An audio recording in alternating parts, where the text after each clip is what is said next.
네, 아직 처음 온라인 수업 시작할 때는 날이 좀 서늘했었는데요. 요즘에 이제 날도 덥고 굉장히 목도 타고 혼자서 계속 녹음을 하는 어떤 여러 방법들을 하다 보니까 목도 아프고 굉장히 좀 어려움들이 닥치고 있습니다. 네, 그래서 좀 더 쉬게 됐는데요.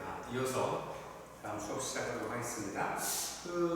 내용 분석이 뭘 의미하는지, 2차적 자료 수집이 뭘 의미하는지, 2차적 자료 수집을 하기 위한 어떤 과정들까지도 이 전 시간에 한번 같이 지켜봤습니다. 공부도 했고요.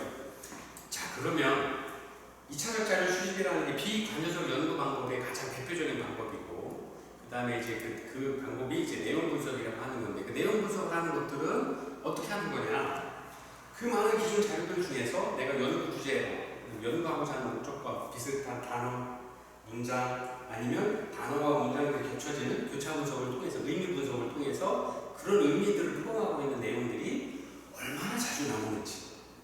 그래서 지금 발표된 자료들이 내가 생각하는 것들의 어떤 신뢰도나 타당성이 이전의 어떤 연구들에서도 어떻게 증명되고 있는지를 찾아내는 겁니다.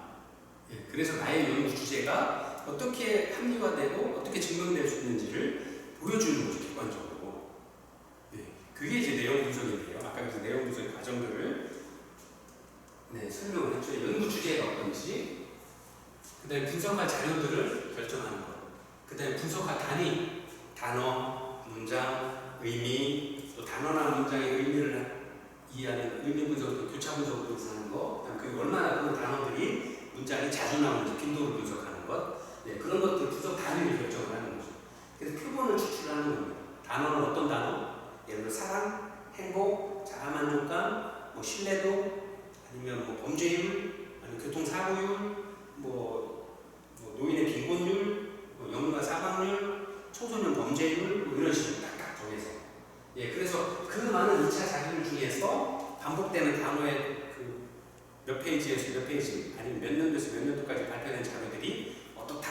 아까 말씀드린 미국 사람들이 한국 사람들의 결혼 생활에 대해서 보는 것들을 뉴욕타임즈에 넣은 24년간의 자료들을 쫙 봤을 때 몇 번 발표, 어떤 이혼에 관한 단어는 몇 번, 행복에 관한 몇 번, 이혼자, 아니면 재혼자, 아니면 아이에 관한 문제들이 나오는 것들, 내가 연구하고자 하는 주제에 관한 부분들이 몇 번, 몇 년에서 몇 년 어떻더라, 이런 어떤 빈도 분석이나 횟수, 그런 것들 계량화하고 검주화하는 거죠. 그래서 그런 것들을 만든 다음에 신뢰도 검증을 하는 겁니다. 그래서 내가 연구하고자 하는 주제에 있어서의 관계들이 어떻게 맺어져 있더라. 그래서 전체에서 몇 번 나왔기 때문에 신뢰도가 얼마나 나오고 타당하다라는 것들을 증명을 하는 과정들이 내용 분석의 과정들이라고 설명을 드렸습니다. 자, 그러면 그렇게 했던 실제 내용 분석의 사례들을 한번 같이 보도록 하겠습니다. 내용 분석 사례, 교재 198페이지입니다. 10- 내용 분석 사례 1, 우리나라 일간지의 대통령 친화도 분석, 정권별 일간지입니다. 아주 좋죠. 이거 진짜 타당한 자료인 것 같아요. 알 수 없죠. 진짜 대통령을 만나볼 수는 없잖아요. 대통령에 관한 연구를 설문을 해야 되고, 또 대통령한테도 직접 가서 물어봐야 되고, 여러 가지 있는데 실제 그게 쉽지 않죠. 근데 이제 내용 분석을 할 수 있는 거죠. 연구 주제는 우리나라 일간지의 역대 대통령 친화도를 분석합니다. 연구 주제, 연구 문제. 우리나라의 대표적인 일간지들은 역대 대통령에 대해서 친화적 기사와 비친화적 기사를 어느 정도 게재했으며, 정권별 일간지별 특성과 차이는 무엇인가? 2.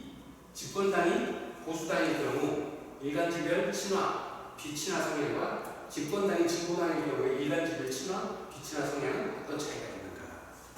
실제 연구할 수 있는, 연구가 가능한 주제들이죠. 문제들이고요. 그래서 분석할 2차 자료를 결정을 어떻게 했느냐? 5개의 일간지를 2차 자료로 선정합니다. 보수 계열로는 CJD, 진보 계열로는 HK. 분석 단위는 사설과 논평에 해당한다. 표본 추출은 역대 정권은 노태우, 김영삼, 김대중, 노무현 정권으로 제안했다. 그래서 집권 초기, 집권 중기, 집권 말기로 일간지의 사설과 논평을 표집한 후에 정권별로 100개를 이미 추출하여 분석한다. 친화성, 비친화성. 아까 대통령의 친화도 분석이었으니까요. 연구 주제가 친화한 친화성인지 비친화성인지 소범주로는 사설별로 대통령의 정책, 대통령의 지지도, 대통령의 인품 및 성격, 대통령의 사생활을 구별해서 한다. 개량하는 빈도 분석 및 교차 분석으로 한다. 신뢰도 검증은 조사자 간 신뢰도 등 가능한 방법. 조사를 여러 명이 교육하는 20년 동안 하니까 조사하는 분들이 여러 명이 있을 수 있지 않습니까? 그 각 부분별로 주제대로 범주하고 개량하였던 것에 대한 공통점이 신뢰도가 얼마나 있는지 하는 것들을 조사를 한다는 이야기입니다. 그래서 이렇게 해서 조사하는 사례들을 본 거죠. 조사자 간 신뢰도, 조사자가 둘 이상인 경우, 조사자가 신뢰도 설명을 드립니다. 조사자가 둘 이상인 경우에 각각의 결과를 비교하여 어느 정도 일치하는지 파악하는 신뢰도 검증법입니다. 대개 연구자별 연구 결과들의 상관관계로 신뢰도를 측정합니다. 이 표의 주제는 필자가 이유를 정한 것이며 내용 분석 과정 또한 필자가 구성한 것이다. 이렇게 설명을 들어가 있습니다.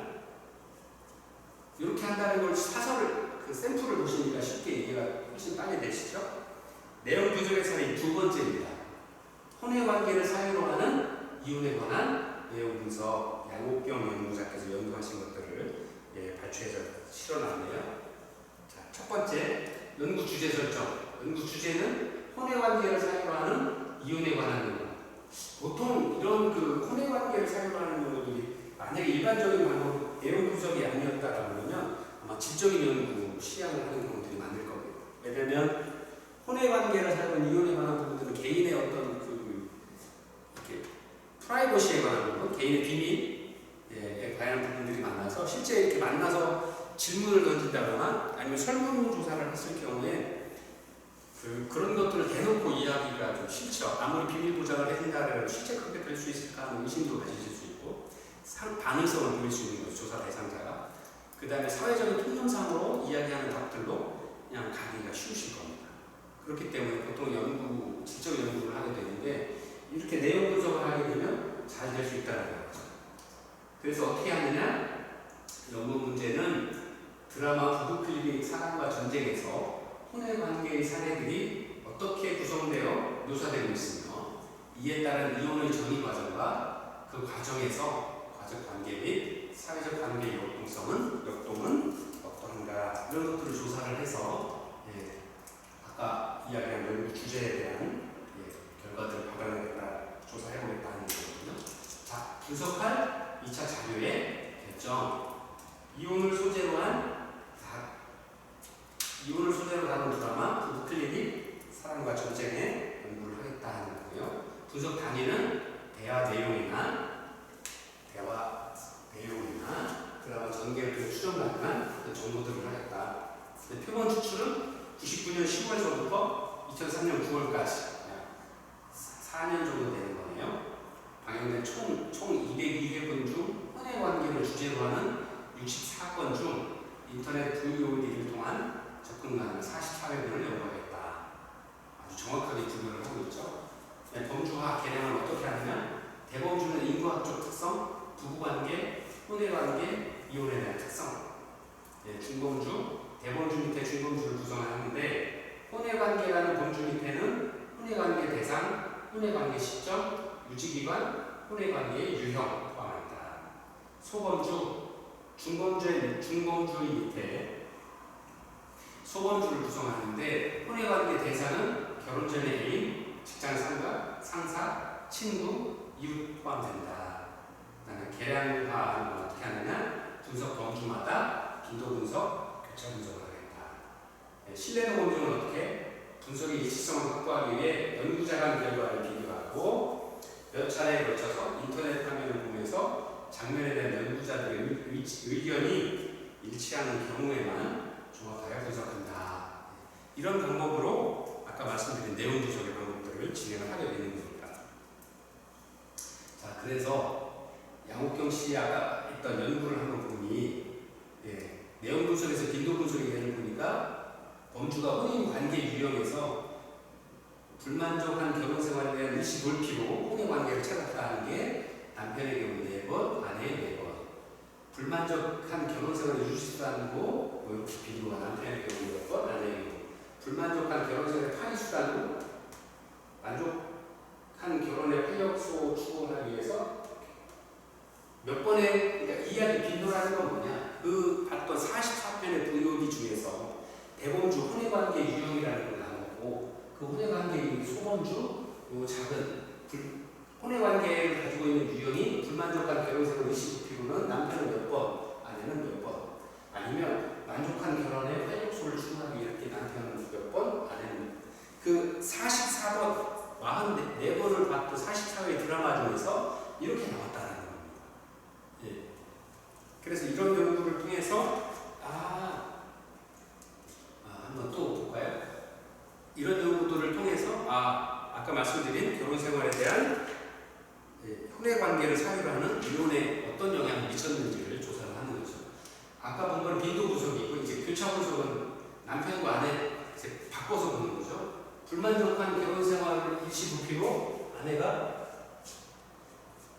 남편은 없었고 아내가 있었고 뭐 이런 식으로 그다음 불만족한 결혼 생활의 유지 수단으로 남편은 몇 회, 아내는 몇 회 이렇게 다 서로 어떻게 생각하는지를 공통점이 없는지 보는 것도 되겠죠. 그 다음에 또 만족한 결혼 생활을 활력소 축으로 남편의 경우는 몇 번, 아내의 경우는 몇 번. 그래서 이런 것들을 통해서 신뢰도에 대한 검사를 해볼 수가 있는 거죠. 자, 그 다음 세 번째, 미국인이 가지는 한국인에 대한 이미지 분석. 아까 말씀드린 24년간의 뉴욕타임스 기사를 보는 거죠. 연구 주제는 미국인이 가지는 한국 및 한국인에 대한 이미지. 연구 문제는 미국인이 가지고 있는 한국인에 대한 이미지는 무엇인가? 특히 1980년대 후반의 미국인의 한국에 대한 이미지가 시계열적으로 어떻게 변하고 시계열적으로 시간이 흐름에 따라서 어떻게 변해? 80년대는 어땠고 85년에는 어땠고 90년에는 어땠고 95년에는 어땠고 시간이 흐름에 따라서 한국인에 대한 이미지가 어떻게 변화하고 있는지 보는 겁니다. 그래서 분석한 2차 자료는 1980년, 2003년까지의 24년간의 뉴욕타임스 기사, 한국인 및 한국인 관련 기사와 논평에 대해서 이 분석하는 2차 자료로 분석을 했다는 얘기입니다. 분석 단위는 기사와 논평에 대해서입니다. 표본 추출은 24년의 기사 중 매년 3개월씩 기사로 한정하였으며 이 중 내용 분석을 위해서 50개를 일부 추출했다. 범주와 개량화, 범주가 6가지 대범주, 전쟁과 안보, 정치, 경제, 경영, 사회, 문화, 기타 각 범주는 다시 이 범주 안에서 다시 또 하위 범주 또 나눠서 했다는 거죠. 개량화는 빈도 분석, 빈도 아까도 말씀드린 것처럼 몇 번 나왔느냐는 거죠. 그래서 신뢰도 검증은 이 경우에는 이제 특별한 신뢰도 검증을 하지 않았다라고 하는데요. 자, 이런 것들을 표현을 해주는 이유가 자기 검사의 한계를 이게 알려주기는 거죠. 그래서 그 검사에 대해서 이 검사에 있어서는 자기가 임의로 검사를 한 것이 특별히 신뢰도 검증을 하지 않았기 때문에 신뢰도에 대한 부분들은 아마 또 다르고 이제 표현을 하게 될 것 같습니다. 그래서 이런 식으로 내용 분석을 하는 거죠. 대표적으로 이제 드라마를 통해서 내용 분석을 했고요. 지금은 이제 신문을 통해서 아니면 다른 여러 가지 저희가 실제 석박사 과정 논문을 쓰실 때는 다른 연구자들의 연구 논문을 통해서 이런 자료들을 미리 사전 조사를 많이 하게 됩니다. 자, 내용 분석의 장점 및 단점 잘 보시는 것처럼 장점으로는 비관여적인 방법으로서 아주 연구 대상자의 가능성, 사회적 정체성에 대한 응답을 사전에 차단할 수 있다. 그 다음에 시간과 비용 면에서 편리하고 굉장히 경제적이다. 그 다음에 편리하고 경제적인 것에 비해서 방대한 데이터를 다룰 수 있다. 기존의 자료를 사용함으로 장기간에 걸친 역사적 분석이나 시계열 분석이 가능하다. 그 다음에 다른 분석 기법과 병행하기가 용이하다 하는 부분들입니다. 또 분석 과정에서 실수를 언제든지 보완할 수 있습니다. 왜? 우리가 삼고 있는 2차 자료가 제가 만든 게 아니라 기존에 확정돼서 공표되어 있는 자료이기 때문에 언제든지 다시 연락하고 검사를 재확인해 볼 수 있다는 장점이 있거든요. 근데 단점으로는 기존 자료에 의존해 함으로 타당도가 확보하거나 객관성 확보가 좀 어려울 수 있다는 것. 그다음에 외생변수의 통제의 어려움. 아까 말씀드린 역사적으로 오래되었기 때문에 자료가 훼손되거나 망신되는 경우도 그래서 시계열적으로 어떤 불리한 경우를 연구 주제에 따라 얻을 수 있다는 것들이죠. 그래서 그런 단점들이 있을 수 있고요. 단어, 표현, 문장 등에 나타난 명백한 의미와 숨겨진 의미를 구분하고 분석하는 것이 어려울 수 있습니다. 즉 주관성과 연구자의 주관성과 연구자의 편견의 개입이 가능하다 하는 겁니다. 그 다음에 빈도가 반드시 심화도 및 정도를 반영하는 게 아니기 때문에 해석이 왜곡될 가능성이 있습니다. 그다음에 신뢰도, 타당도 분석을 생략한 내용 분석 연구가 많기 때문에 아주 100% 신뢰할 수 있는 자료를 쓰는 것들은 조금 그 신뢰도가 떨어질 수 있다는 겁니다. 그래서 보통의 석박사 논문들은 내용 분석만으로는 안 되고요. 보통의 내용 분석은 사전 연구, 제가 삼고 있는 연구 주제에 관한 부분들, 예를 들어서 제가 그 상담 심리학에 대해서 연구 논문을 쓰고 그 상담실에서의 클라이언트와 상담자 간의 관계가 어떤 영향을 미치는지에 대해 연구를 했다라 그러면 상담자의 태도가 T상담자한테 어떤 영향을 미치는가에 대한 태도 연구를 했다라 그러면 이런 그 태도 연구에 관한 여러 가지 많은 논문들을 참고를 해서 사전의 연구들은 이러이러한 그 연구들을 했고 이 연구의 한계점을 어디고 결과는 어땠었다 하는 것을 참고하는 걸로 내놓는 거예요. 그래서 나중에 제가 연구를 했을 때 제가 연구한 내용과 이 기존에 다룬 어떤 내용 분석과의 내용들과 비교 검토해서 보완을 해서 결과를 만들어낼 수 있는 겁니다. 그래서 아까 처음에 설명드린 것처럼 관여적 연구의 보완이나 대안적인 연구 방법으로 내용 분석 아니면 2차적 자료 분석 방법이 많이 활용될 수 있다, 장점이 있다라고 설명을 드린 겁니다. 자, 이렇게 해서 이제 내용 분석에 관한 공부는 다 같이 마쳤고요. 다음 시간에는 욕구 조사에 관한 부분들을 공부를 하겠습니다. 사회복지 조사론에서 이야기하는 욕구 분석은 우리가 프로그램 개발과 평가에서 하는 것과는 조금 차이가 있습니다. 그래서 다음 시간에는 여러분들과 같이 강의실에서 욕구조사에 대한 공부를 같이 했으면 좋겠고요. 진짜로 좀 그렇게 되었으면 좋겠습니다. 그 다음에 이제 한 번도 선생님들을 뵌 적이 없기 때문에 수업을 같이 진행을 하면서도 선생님들에 대한 이미지가 제 머릿속에 생기질 않아서 그런 부분들이 좀 배웠으면 좋겠다는 생각들을 개인적으로 많이 가지고 있습니다. 늘 건강하시고 코로나 잘 이겨내셔서 다음 시간에 건강한 모습으로 강의실의 선생님 되길 희망하면서 수업을 마치도록 하겠습니다. 감사합니다.